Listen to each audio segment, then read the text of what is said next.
네, 안녕하세요. 김영로 TV의 김영로입니다. 8월 29일은 소위 그 경술국치라고 해서 한일 합방이 된 그날이죠. 쉽게 얘기해서 식민지가 된 날입니다. 우리나라가 외국인 일본의 식민지가 된 날이다라는 얘기죠. 물론 이 한일 합방에 대한 이 조약의 서명은 8월 22일 날 이루어졌습니다. 8월 20일 날 이루어지고 이게 이제 일주일 뒤인 8월 29일 날 이제 발효하게 됐는데 8월 29일부터 발효했기 때문에 이제 이 한반도 그때 당시에 이제 조선반도가 외의 그 어떤 통치 아래로 들어간 거죠. 그래서 그 이전에 1905년에 설치가 됐던 조선 통감부가 바로 1910년을 기점으로 해서 조선 총독부로 변하게 됩니다. 초대 총독이 데라우치죠. 예. 하여튼 그 외나라 즉 일본의 그 이제 식민지가 된 거고 경술련이기 때문에 우리가 경술국치라고 얘기를 하는데 경술국치가 무엇인지 도대체 어떤 의미를 갖고 있는지 우리의 그 현대사에서 어떤 영향을 그 후세에 미쳤는지 그런 기타 등등 여러 가지 사항들을 제한된 시간이지만 한번 간략하게 알아보는 것으로 하겠습니다.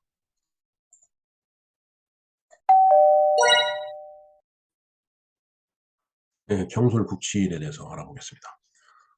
경술국치의 그 이제 문서상의 명칭은 한일병합조약이네요. 또는 한일병합에 관한 조약. 그러니까 강곡구 헤이고니 간수로 조약부래요.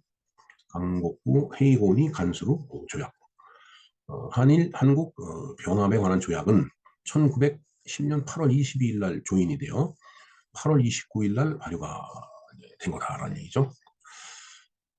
하여튼 대한제국과 일본 제국 사이에 이루어진 합병조약이다. 네, 정말 저 시대에 그 우리 그 조선을 대한제국이라고 부르는 게 맞느냐에 대해서 제가 의문을 제기한 바가 있습니다. 제국의 의미에 전혀 걸맞지 않게 저런 명칭을 사용한 거 아닌가 하는 그런 의문을 제기한 바가 있죠. 예. 어찌됐든 두 나라 사이에 이루어진 합병조약이다라는 얘기예요. 그래서 또 다른 말로 한일 합방조약이다라고 불린다.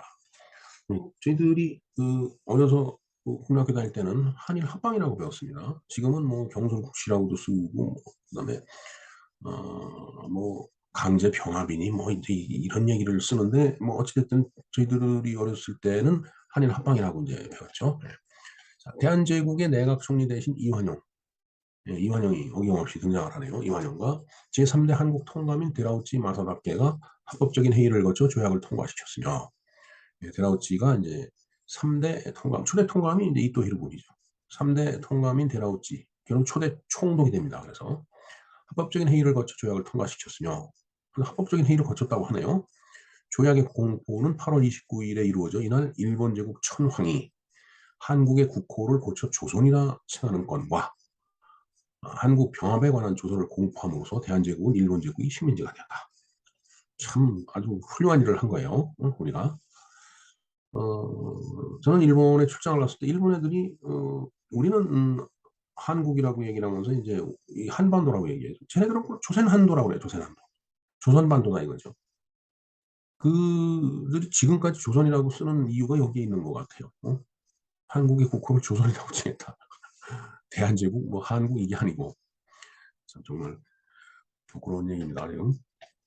한국에서는 이를 두고 국권 피탈, 경술, 국치 등으로 호칭하기도 한다.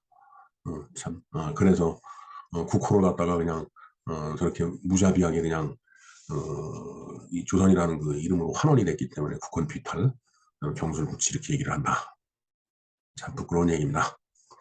자, 을사조약으로 이건 요새 을사늑약이라고 하죠. 늑약이라고 하는 건 강제로 체결된 조약이 늑약이에요. 그 늑자가 그 뜻이더라고 그러니까.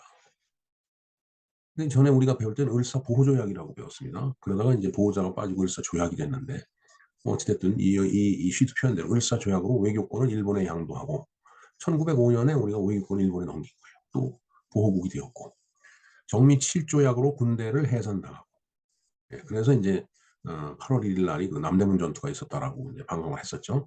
그 정미 7조약에 의해서 군대를 해산하기로 했기 때문에 그 해산하는 작업을 하는 과정에서 한국 그러니까 대한제국의 군대 구한말 군대들이 이제 무장 해제를 당하면서 이제 그에 항거를 해갖고 전투를 벌였다. 남대문 그 근처에서 소공동 이쪽에서 그 얘기가 되겠습니다.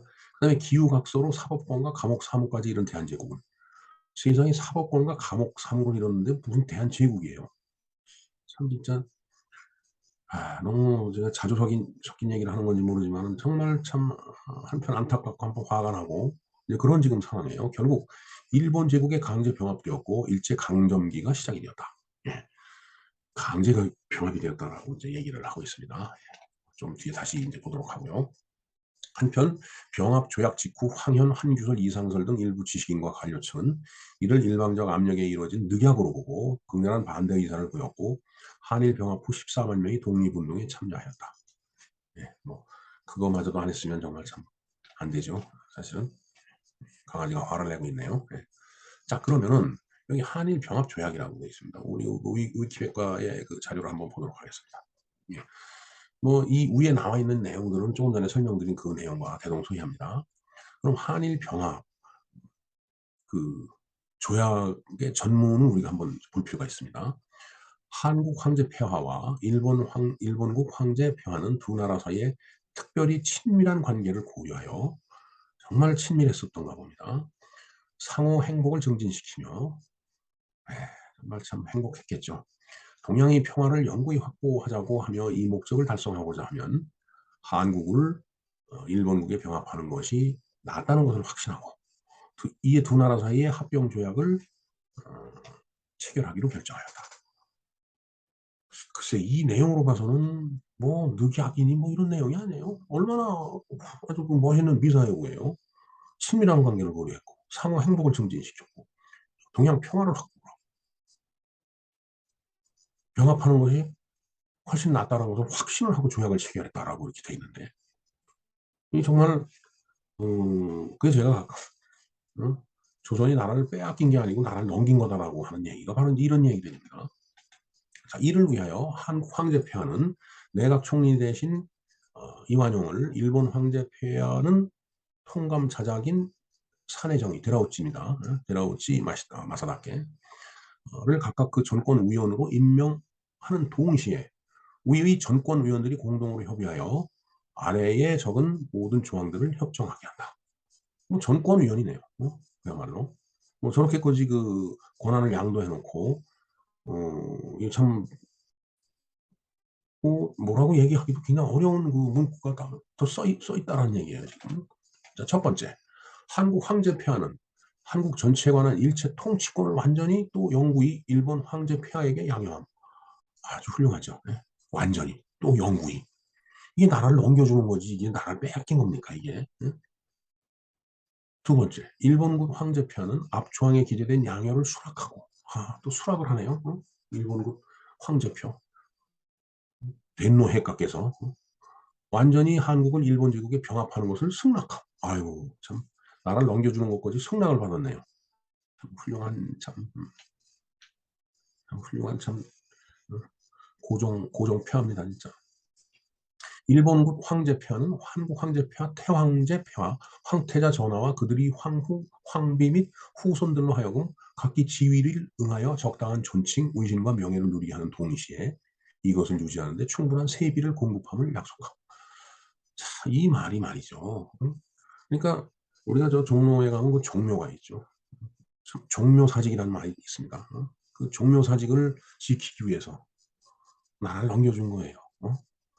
이씨 이 왕조의 그 왕손들의 안위를 보장받는 것을 전제를 하고서 나라를 넘겨준 거다라는 그런 얘기예요. 이 문구로 봐서는 그렇습니다.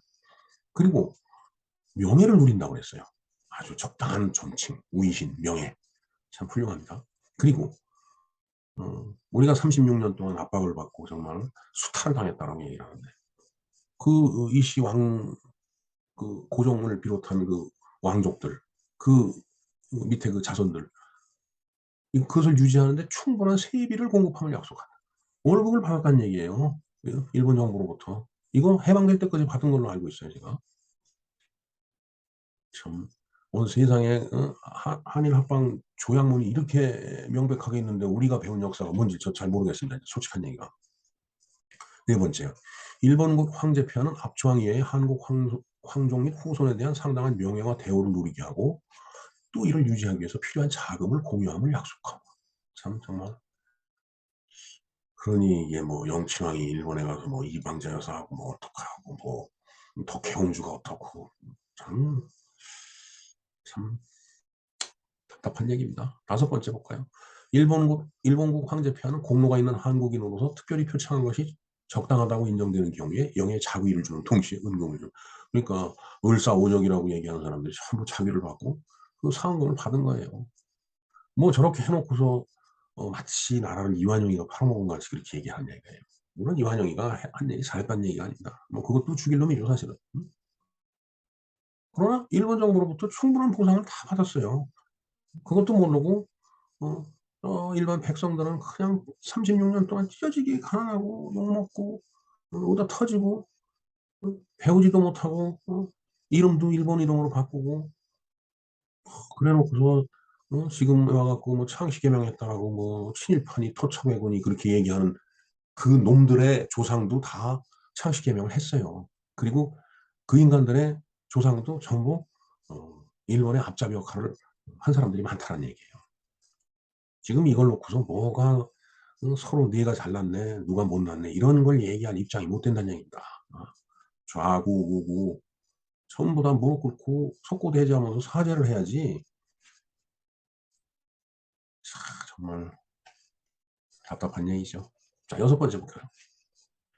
일본국 정부는 앞에 기록된 병합의 결과로 완전히 한국의 시정을 위임하여 해당 지역의 시행을 법규를 준수하는 한국인의 신체 및 재산에 대하여 전적인 보호를 제공하고 또 그 복리의 증진을 도모한다. 훌륭합니다. 아주 엄청난 걸 받는 거예요. 7번째, 일본국 정부는 성의 충실히 새 제도를 존중하고 하는 한국인으로 적당한 자금이 있는 자를 사정이 허락하는 범위 내에서 한국에 있는 제국 관리에 등용을 한다. 예, 그때 배운 사람들 뭐 군수도 하고 뭐 법관도 하고 다 했죠. 경찰도 하고 응? 뭐 오장도 하고 군인도 갖고 누가 누구한테 손가락질을 해야 되는 건지 모르겠어요 진짜. 반성을 해야지 어떻게 손가락질하고 서로 욕을 합니까 지금. 참 씁쓸한 얘기예요.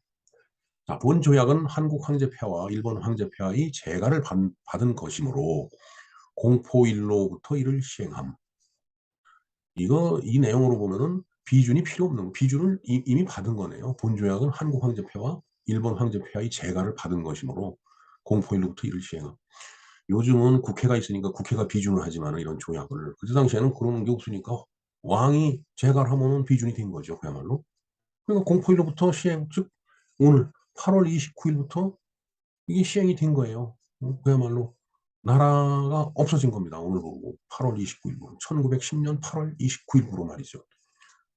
우의 증거로 삼아 양 정권 의원은 본 조약의 기명 조인함. 융의. 융의는 이게 순종의 연호죠. 융의 4년 8월 20일 내각 총리 대신 이완용. 메이지. 이거는 명치 천황을 얘기하는 거죠. 명치 메이지 43년 8월 22일 통감 자작 데라우치 마사다케. 아주 훌륭한 그 조약문을 우리가 지금 한번 훑어봤습니다. 뭐 이래 놓고서 훗날 우리 그 사학자들이 순종이 융의 예? 융의 연호를 쓰시는 순종 황제폐하께서 사인을 안 했으니까 이 조약이 무효다 이렇게 이제 얘기를 하는데 그런 얘기 백날 하면 뭐예요. 이미 나라는 넘어갔고 만신창이 다 난 다음에 연합국이 승리함으로 인해 갖고 우리가 광복을 찾았는데 정말 부끄러운 역사입니다. 자 볼까요? 조선 총독부 관보. 자, 이 조약의 내용이 조선 총독부 관보에 이렇게 기재가 된 겁니다. 일본어판이죠. 그 다음에 이제 한국어판이 있어요. 조선역. 조선은 말로 이제 번역을 해놨다는 얘기죠. 이게 전부 번역을 해놓은 거네요. 여기 보면은 뭐 다 써있네요. 명치 43년 8월 29일. 29일 날 공표된 거예요. 이때부터 나라가 넘어간 겁니다. 뭐 자작 이게 이제 데라우치네요. 마사다케. 외무 대신 뭐 쭉 써있고 뭐 자, 1910년 8월 29일 발행된 조선총독부 관보에 기재된 한일병합조약이 한국어 원문이다. 자, 이제 그래 놓고서 이제 지금 뒷북치고 있는 거예요. 대한민국과 일본의 을사조약 무효제약. 뭐 물론 뭐 이런 얘기를 하고 싶죠, 사실은. 응? 그러나 이런 얘기 하기 전에 참 부끄러운지를 알아야 된다는 얘기입니다. 제 얘기는 대한민국과 일본은 1965년 6월 22일 한일 기본조약에서 한일 병탄조약을 포함하여 대한제국과 일본 제국 간에 체결된 모든 조약 및 협정이 이미 무효임을 한 번 더 확인하였다. 자, 즉, 제가 그 우유수령 그 발동이라는 지난 그 시간에 방송에서 그때 이제 어, 한일 협정에 대해서 그 얘기를 할 때, 그게 이제 6월 20일 날 이 기본 조약이 이제, 조인이 됐다라고 얘기를 했죠. 그래서, 이제 그때 당시에 한일 협정을 하면서 이제 한국 정부와 일본 정부 사이에 있었던 얘기예요, 이게. 단, 이에 관한 해석은 양자에 있어 서로 다르다. 대한민국 측에서는 체결부터 원천적인 무효임을 주장한 반면, 처음부터 무효죠. 예. 우리 입장에서 당연히 그렇게 얘기했죠. 그러나 일본 측에서는 대한민국 정부 수립으로 인해 현 시점에서는 이미 무효라고 주장한 거다. 그러니까 그 이전에는 뭐 유효했지만은 대한민국 정부가 수립이 된 이 시점에는 뭐 그 이전 그 조약은 이미 이제 무효가 된 거나 다름없다. 이제 이렇게 이제 주장을 하는 거예요. 대한민국 대법원은 2018년 10월 30일 한일 병합이 원천적으로 무효임을 확인하면서 강제징용 피해자의 일본 기업에 대한 손해배상 청구권을 인정하였다. 네, 이래서 지금 국내에 있는 일본 자산을 뭐 강제 매각해서 그때 당시에 그 그러니까 그 징용 같은 노동자들에 대한 어떤 배상을 해주겠다. 이제 이래 갖고서 지금 이제 한일 간에 지금 이게 또 문제가 돼 있죠 지금. 참 이게 저도 이 사업상 일본 사람들하고도 회의를 해보고 또 미국 사람하고도 회의를 해보고 독일 사람하고도 회의를 해보고 다 회의를 해봤어요. 근데 회의를 하다가 보면은 서로의 주장이 너무 달라갖고 도저히 합의가 안 되는 부분이 있습니다. 응? 그러나 합의를 안 하면은 사업 진행이 안 되니까 합의를 안 할 수도 없는 거예요. 자, 그러면은 그런 경우에 문기를 써요. 어찌됐든. 그리고서 사인을 합니다, 서로. 그리고 그 문기에 대해서는 서로 주장이 달라요. 그냥 주장이 다르지만 서로 다르다라고 얘기하고 그걸 확인하면서 그냥 또 일은 진행이 되는 거예요. 저는 이 한일 합방 다 마찬가지라고 봅니다. 지금 한일 협정에서도 대한민국 측에서는 체결부터 원천적인 무효임을 주장하는 반면 일본 측에서는 대한민국 정부 수립으로 현 시점에서 이미 무효라고 주장을 했다. 서로 주장이 달라요. 네? 똑같은 사물을 놓고 주장이 다른데 그냥 그렇게 주장이 달리하면서 그냥 이 일이 그냥 흘러가는 겁니다. 시간이 가니까. 그렇다고 해서 지금 이 시점에서 한일 협정이 없었던 걸로 할 수도 없는 거고 사업을 하면서 계약서에 서로 사인을 해놓고서 뭔가 서로 맞지 않는 첨예한 그런 뭐 문기 하나 때문에 그 계약 자체를 무효하거나 사업 자체를 안 한다고 할 수도 없는 거니까 그냥 그렇게 주장하면서 넘어가는 거예요. 그러면서 큰 문제가 안 생기면은 그게 그냥 세월에 덮여 넘어가는데 지금 이 강제징용 피해자 이 배상 청구권 같이 이런 문제가 또 생기면은 이게 이제 얘기가 또 다시 나오는 거죠. 그럼 이때 가서 이거 갖고 또 싸우는 겁니다. 양국이. 사업도 똑같아요. 개인 대 개인의 약속도 마찬가지입니다. 그렇게 서로 다른 주장은 서로 주장이 다르다라는 것을 확인하면서 세월에 그냥 붙여서 넘어가는 거예요. 그렇게 갈 수뿐이 없어요. 세월이라는 이 수레바퀴가 굴러가는데 그걸 어떻게 막습니까? 안 되는 거죠. 자, 그래서 물론 세월이 흘러가도 자기 주장을 할 수 있겠죠. 자기 주장을 하는 겁니다. 뭐 예를 들어서 지금 벌써 1965년에 우리가 이제 한일 협정을 한 거니까 지금 벌써 뭐 35년, 55년, 57년 이렇게 지냈죠. 뭐 어떻게 보면 어? 환갑 가까이 이제 지낸 건데 뭐 이때 와갖고서 서로 자기 주장을 하면서 뭐 일본 애들이 예를 들어서 그래 네 말이 맞다 하고 넘어가면 그냥 끝나는 거고 끝까지 뭐 안 한다 그러면 서로 그냥 평행선을 그으면서 가는 거예요. 그 부분에 대해서 그 부분을 제한 나머지는 그냥 세월 따라 흘러가는 거겠죠. 그렇다고 해서 단교를 할 것도 아니고 참 어려운 얘기들을 오늘 하게 됩니다. 시간은 없는데 그래서 이렇게 강아지가 화를 낼 수뿐이 없다라는 얘기를 말씀을 드립니다.